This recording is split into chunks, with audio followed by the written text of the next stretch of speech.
Vamos con los hombres, con los amigos. Ya llegó Carlos Federico de Conexión MX. Querido Carlos, Charlie, ¿cómo estás? Buenas noches. Buenas noches, jóvenes. Un abrazote, Zenén Seferino y mi gran estimado Vicente Serrano. Aquí a la orden. Carlos, te mando un abrazo. Un saludote para el hombre de la jarana. Eso. Oye, mi querido Carlos, a ver, ¿de qué tamaño es este golpe para Emilio Lozoya de que han librado orden de aprehensión contra su hermana Gilda, creo que se llama, ¿no? Mira, es algo tan inusual, algo tan inhumano que en sexenios anteriores no habíamos visto que los políticos corruptos, que eran la mayoría de ellos, inmiscuyeran a su familia. Creo que el último sexenio, el de Enrique Peña Nieto, rayaron en el cinismo y rayaron en la burla estos señores al grado de que gente como Emilio Lozoya Austin no nada más buscaron personajes ajenos a su familia para lavar dinero, para llevarse cantidades, para tener empresas, sino que perdieron la cabeza y yo creo llegaron a tanto cinismo estos señores, Vicente, al grado que pensaron que nunca iba a llegar un personaje como Andrés Manuel López Obrador y metieron a la gente más querida de su familia, sobre todo a la madre de este canijo que tienes aquí en pantalla y a su hermana. Creo que rayaron ahora sí en cuestiones inhumanas, no respetaron ni a la familia. Bien lo dijo yo Andrés Manuel López Obrador en la mañana, que a duras penas él terminó la licenciatura allí en la UNAM, pero no lo dice por cuestiones de calificaciones ni de capacidad, lo dice por cuestiones económicas. Y estos señores que se graduaron en grandes universidades, que tuvieron todo a sus pies, el papá de este hombre no hay que olvidar que fue funcionario público y que también se sació con los actos de corrupción a más no poder, educados en las, ya no voy a decir las mejores escuelas, pero escuelas de renombre, porque vemos que de mejor yo no sé a qué se refieren, porque salieron unos ruines y creo que en vez de esa rayita negra debieron de haberle puesto un antifaz como a los castores, ahí sinvergüenza. Y es triste ver que esta orden de aprehensión vaya sobre la hermana de Emilio Lozoya Austin. Creo que estos hombres no entendieron los códigos que había con anterioridad en el sistema priista anterior. Creo que el prianismo les hizo mucho daño a estos jovenzuelos de la política, los cuales hoy están pagando las consecuencias, las personas pues más allegadas, a las que debieron de haber protegido más, Vicente. Así es. Y bueno, ya que estoy viendo información relacionada a estos personajes, dame tu opinión también del caso de Rosario Robles, que sería un hilo para unir a Carlos Salinas de Gortari y a Enrique Peña Nieto en una red de corrupción. Déjame leer un poco de lo que publica la revista Digital MX.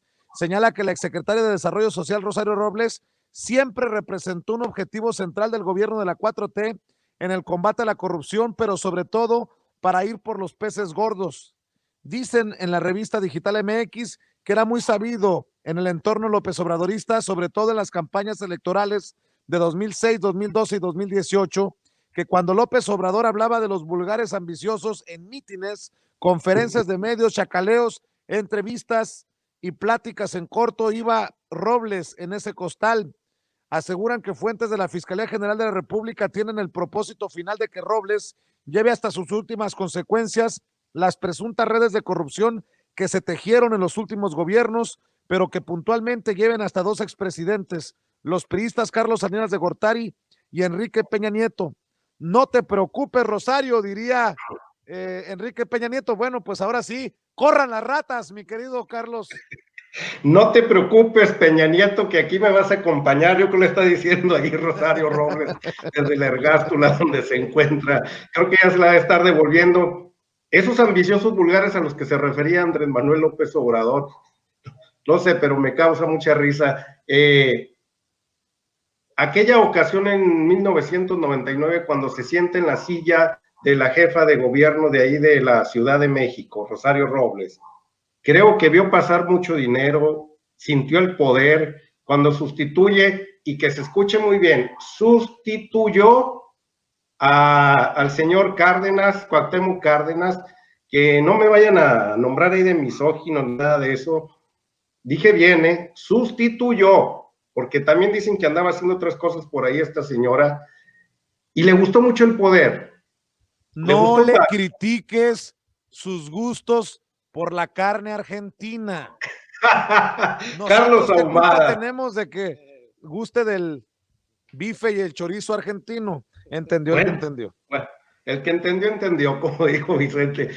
Bueno, esta señora le encantó tanto el poder, le encantó tanto el dinero, que Andrés Manuel López Obrador, cuando llega en el año 2000 a ser jefe de gobierno, se dio cuenta de la calaña que era esta señora, que siempre militó en las cuestiones de izquierdas maoístas ahí en los años 80, pero se confundió tanto que lo describe muy bien al que acabas de nombrar, el libro de Carlos Ahumada, en el cual nos dice, tanta su ambición llegó a su vulgaridad que fue a pedirle la anuencia a Carlos Salinas de Gortari. Ya es el que les daba la bendición para que fueran apoyados a la presidencia, para que fuera la candidata en el 2006. Bien lo describe en su libro ahí Carlos Ahumada, que le pone la banda presidencial y le dijo, se te ve muy bien, Rosario. Yo creo que te verías muy bonita de presidenta de México. La señora se fue tanto en el vuelo que participó en el sexenio de Enrique Peña Nieto, y yo siempre he criticado esto y lo he dicho de esta manera. Creo que jugar con los pobres es el pecado más grande que se puede cometer en el servicio público, porque la gente más necesitada siempre la han engañado, tiene esa necesidad de cumplir mínimo un recoveco de su vida, que es la alimentación. Ya no digo el vestir, ya no digo el tener un hogar, la seguridad, sino el simple y sencillo momento de comer de estos señores que son 11 millones de mexicanos en la extrema pobreza y 60 millones de pobres, 80, 20 más que fluctúan entre la pobreza, depende ahí la quincena que ya no llega, porque hay gente que a veces, profesores, por ejemplo, que de repente los últimos 3 días de la quincena pues llegan a la pobreza porque no traen ni un 5, y ahí andan 20 millones de mexicanos, y esta señora fue el eslabón para desviar todos esos recursos donde supuestamente iban a la gente más desprotegida de México. Jugaron con los pobres, y ahí es el enlace, como lo decías hace un momento, entre los peces gordos como José Antonio Meade Curibreña, como tenemos ahí también a Enrique Peña Nieto, y le sabe muchos trapitos al señor Carlos Salinas de Gortari, porque sin la bendición de este señor, no hubiera llegado a tener los puestos que estuvo en Sedatu, en Sedesol, el cobijo que tuvo, la entereza con la cual, con esa arrogancia que se presentó todavía a finales del 2018 ahí en la Cámara de Diputados a comparecer ante ellos. Una arrogancia también que tenía tanto Rosario Robles, creo que le dio tanta entereza ser la hijada de Carlos Salinas y pararse a los tribunales todavía a restregarles de que no era culpable. Creo que ya es el enlace para que en este año 2021 Carlos Salinas de Gortari, Enrique Peña Nieto y José Antonio Meade Curibreña tengan que ver con las autoridades. Rosario Robles ya lo vio, ya le dijeron, tiene 2 causales, la cual es lavado de dinero y la otra, creo que es asociación delictuosa, y con sus 64 años de edad no va a salir de la cárcel viva, y eso fue lo que lo puso a temblar a esta señora, y hoy ha decidido ahora sí dar ese eslabón que tanto necesita la Unidad de Inteligencia Financiera y por supuesto la Fiscalía General de la República. Una señora que traicionó a la gente más desprotegida de México. Sea lo que sea, si es venganza, justicia, la señora Chayo Robles debe de estar en el lugar indicado porque traicionó, vuelvo a repetir, a la gente más necesitada de este país. Con los pobres no debemos de jugar, Vicente. Oye, Carlos, un amigo de la prepa, a quien le mando un saludo, el buen Nafa, me dice, déjense de cosas tú, Charlie, el pez por la boca muere. Y yo recuerdo que mi nana me decía eso. Unos mueren por la boca como Emilio Lozoya cantando, y otros mueren por sus gustos, por la chistorra ahumada. entendió el que entendió. Mi querido Carlos, hablemos de otras cosas antes de que me meten camisa de 11 varas. Javier Lozano apoya decisión presidencial. Fíjense nada más lo que estoy diciendo. El saco de pus, también conocido en el bajo mundo de los corruptos como la Chiva Loca, Javier Lozano apoya la decisión del presidente Andrés Manuel López Obrador de eliminar la oficina de la presidencia luego de que renunciara o que saliera Alfonso Romo. Hace bien, no servía para maldita cosa. Bueno, eso es lo que dice ahora Javier Lozano, pero no dijo cuando estaba el que estaba con Salinas, Montoya, Córdoba Montoya, cuando estaba el español en tiempos de Calderón, Muriño. Ahora resulta que no servía para nada. Mira qué cabrones, ¿no? Qué convenencieros, Charlie. Es un puesto muy difícil el que tenía Alfonso Romo. Es criticado ahorita demasiado por la gente de los medios de comunicaciones tradicionales y por supuesto los tibios que andan por ahí, que no se definen, los que no corren de un lado para otro. Pero el trabajo de Alfonso Romo, de tener ese enlace entre los empresarios y el gobierno, era una cuestión muy difícil porque siempre estaba en medio del huracán, ya que no hay que olvidar, y bien lo describió el presidente en días anteriores, la ciencia política no es una ciencia exacta, es una ciencia muy variable, que el comportamiento nada más le entiende la gente que estudió sociología o los que estamos metidos en las cuestiones políticas. Pero los empresarios, para ellos son ciencias exactas, para ellos son ganancias o pérdidas y se acabó. Y muchas veces nos lo han expresado de esa manera a través de sus mítines. Y Alfonso Romo, el poder mediar entre ese empresario autoritario, intransigente, que no entiende a la sociedad como tal, como su comportamiento es de movimientos, era el que siempre se llevaba los platos rotos, los golpes. 2 años se habían acordado, no fue renuncia, fueron 2 años que se habían acordado. No hay que olvidar que a principios de la pandemia, los empresarios querían que Andrés Manuel López Obrador se llenara de emprestitos, que por cierto ahorita hiciste ahí un recuento de los miles de millones de pesos los cuales se han ahorrado con la corrupción. Y esa es la razón por la cual el presidente no ha pedido dinero prestado. Traducido en dólares, ahorita hice la cuenta y son 36,800 millones de dólares los cuales el presidente se ha ahorrado que se iban por la cañería de la corrupción. Por eso no se ha pedido ni un peso prestado. Estos señores, pues como carroñeros, como buenos buitres, pues ven esa cantidad de dinero que deberían de estar en sus bolsillos a través de condonaciones, de evasiones y de préstamos que los mexicanos tendríamos que pagar. Por medio de Alfonso Romo, estuvieron cabildeando para que el gobierno se endeudara más a nombre de ellos, como le hacían todo el tiempo, y de todos es sabido que muchas de las empresas que ellos ponían ahí en el telón para pedir esos préstamos, yo ponía el ejemplo de Interjet, Vicente.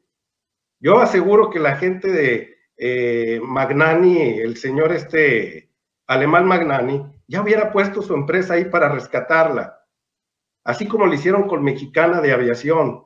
Y estoy seguro que si se hubieran saneado esa empresa, la hubieran quebrado en 1 año y no hubiera quien pagara la deuda externa de ese conglomerado que es Interjet.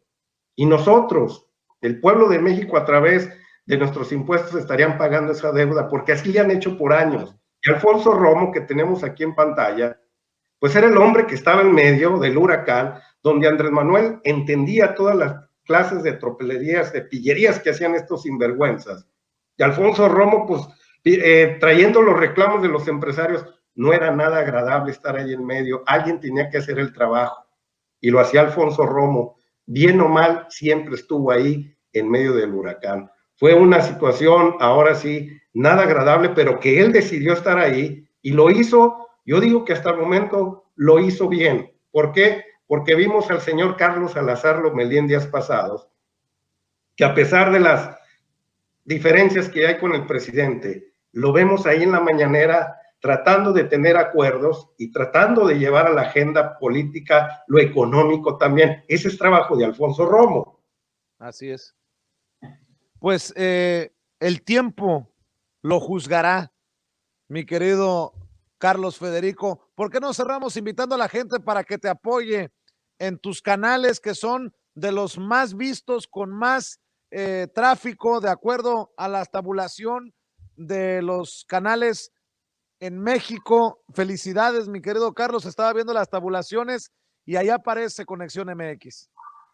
Sí, muchas gracias a todos los que nos siguen y todo es gracias a ti también, porque a través de tu red que es Sin Censura, me han dado la oportunidad de dar mis opiniones y también es un portal donde pues uno se toma este tipo de publicidad en la cual nos echamos la mano los unos a los otros y por eso tengo agradecimiento a cada uno de ustedes, entre ellos a ti que desde el primer día que nos vimos ahí en la capital, eres una persona muy fraternal, muy caballerosa, que siempre está dispuesta a ayudar sin esperar nada a cambio, que es lo más importante.